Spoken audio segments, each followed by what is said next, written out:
Before getting started with a blog post, you need to first determine the direction of the content. Let's review an effective way to approach this. To start, choose a topic to write about.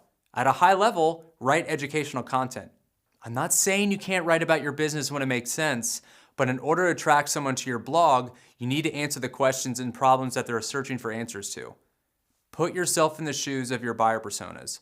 What will they be searching for? What do they want to know more about? What will resonate with them?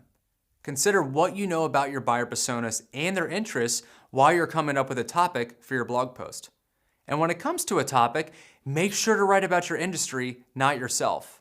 Remember, you're trying to attract strangers to your blog who have never heard of your company before. So they're not going to find you through search engines if you're just blogging about yourself.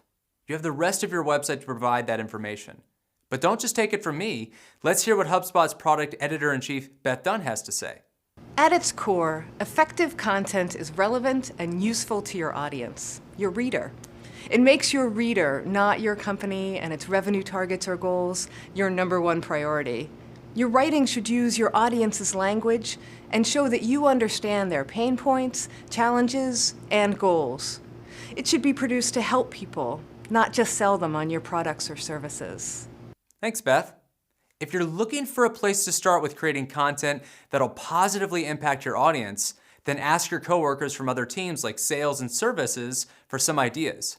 Here are a few questions that you could ask and they could answer. What are the most frequently asked questions you hear?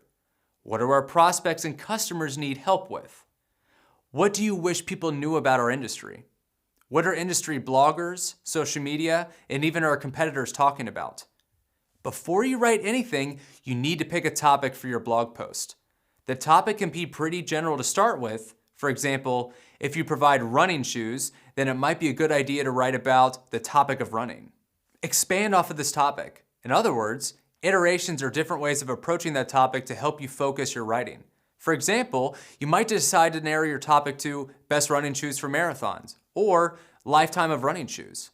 When picking your ideas to write about, do keyword research. Keywords are the words and phrases typed into search engines. They're the topics that people are trying to learn more about. Which keywords do your buyer personas use? Which are associated with your industry? Optimizing your blog post for keywords is not about incorporating as many keywords into your post as possible. Nowadays, this actually hurts your search engine optimization because search engines consider this keyword stuffing.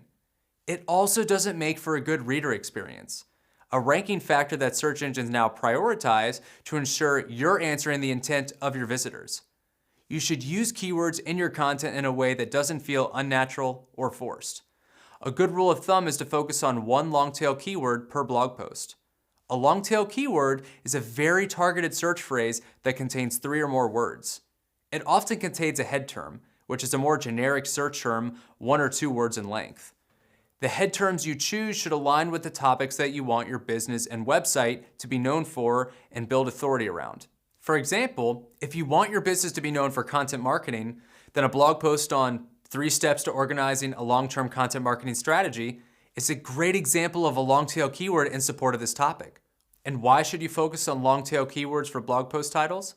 These longer, often question-based keywords keep your posts focused on the specific goals of your audience. Website visitors searching long-tail terms are more likely to read the whole post and seek information from you.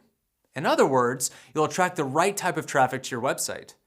If you're brainstorming ideas to write about, there's a good chance you'll create a long list of ideas for topics you want to cover and posts you can create.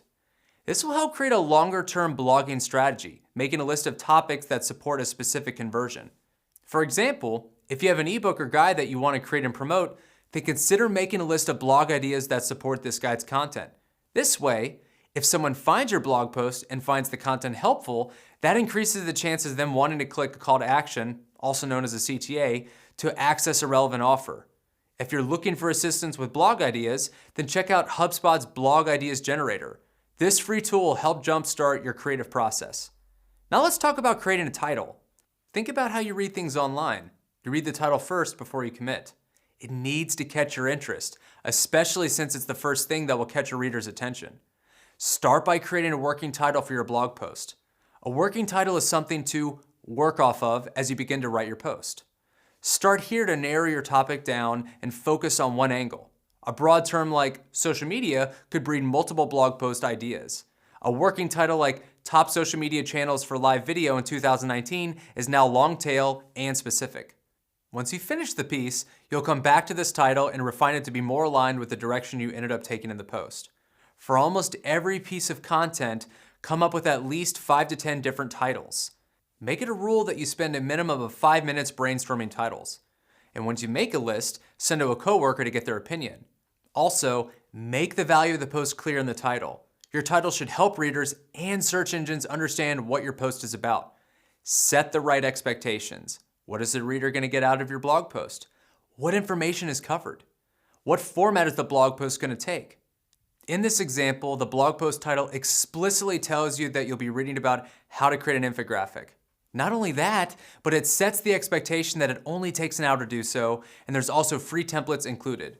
You know exactly what you're going to get from this blog post, how it's valuable to you, and how much information it contains. When it comes to the art of the perfect blog post title, HubSpot did some research and looked at how our own titles have performed. Here are the consistent principles that were found. The ideal blog post title length is 60 characters. Headlines between 8 and 12 words are shared most often on Twitter. Headlines between 12 and 14 words are liked most often on Facebook. HubSpot also found that headlines ending with a bracketed clarification, like the earlier example with 15 free infographic templates in brackets at the end of the post, performed 38% better than titles without that clarification. If you're having trouble trimming down the length of a title, run it through Moz's title tag preview tool to see how the title will appear on a search engine results page. Google typically displays the first 50 to 60 characters of a title tag. If you keep your titles under 60 characters, you can expect about 90% of your titles to display properly. Title too long? That's okay. Make sure to create a title for your reader first. When you have a lengthy headline, it's a good idea to put your primary keyword, also known as the head term, at the beginning of the title, since it might get cut off toward the end of the search engine results page. In this example, the title got cut off, but the focus keyword, data visualization, is at the front.